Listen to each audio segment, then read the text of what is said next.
A lake does not need fire to kill you. It does not need claws, teeth, or a wave big enough to see. In August 1986, people living near Lake Nyos in Cameroon went to sleep beside what looked like a calm, dark crater lake. Some heard a low rumble. Some smelled something bitter.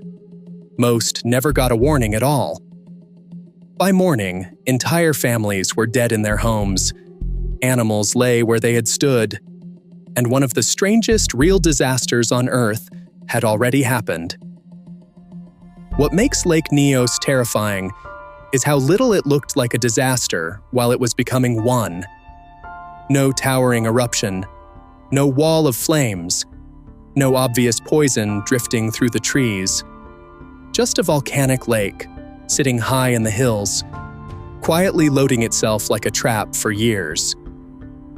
Deep under the water, carbon dioxide from below the earth had been dissolving into the lake's lower layers, building pressure in silence. The surface looked peaceful. The bottom was storing a kill mechanism. A place that should have reflected moonlight was, in effect, bottling a suffocating cloud.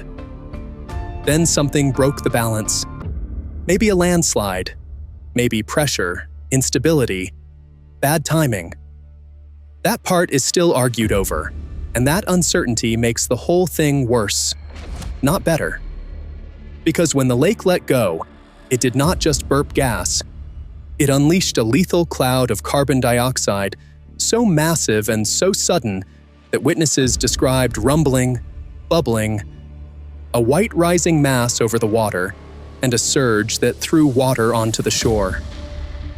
The lake changed color. The level dropped. Vegetation near the shore was flattened. And the real weapon moved without looking like a weapon at all. It was a disaster, with almost no recognizable face. Carbon dioxide is heavier than air. So instead of rising harmlessly away, this cloud spilled over the crater rim, hugged the ground, and poured downhill into villages like an invisible flood. People on lower ground were hit hardest. Some collapsed after feeling warmth, or smelling something like rotten eggs or gunpowder. Others simply never woke up. Lamps went out. Cattle fell where they stood. Houses were not smashed open.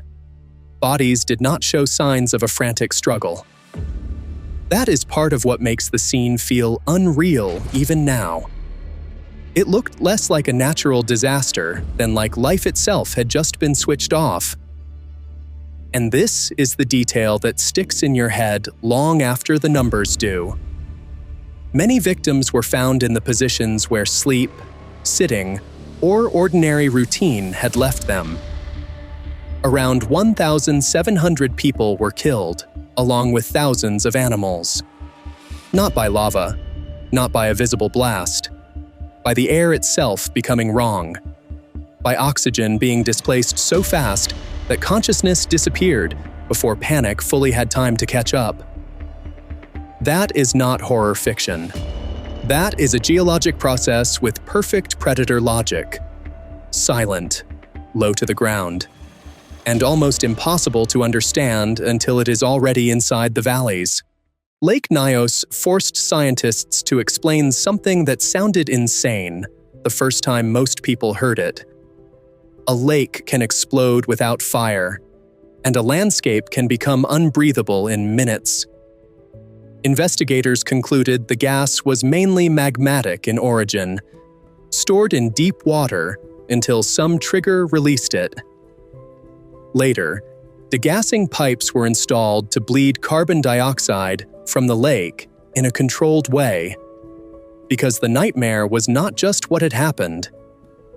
The nightmare was the possibility that it could happen again. Nyos was also not some one-off ghost story. Another Cameroonian lake, Monoun, had already killed before, and Nyos proved this was not folklore. It was a category of disaster most of the world had barely even heard of. That is why Lake Nyos still lands like a punch. It is not just a tragedy.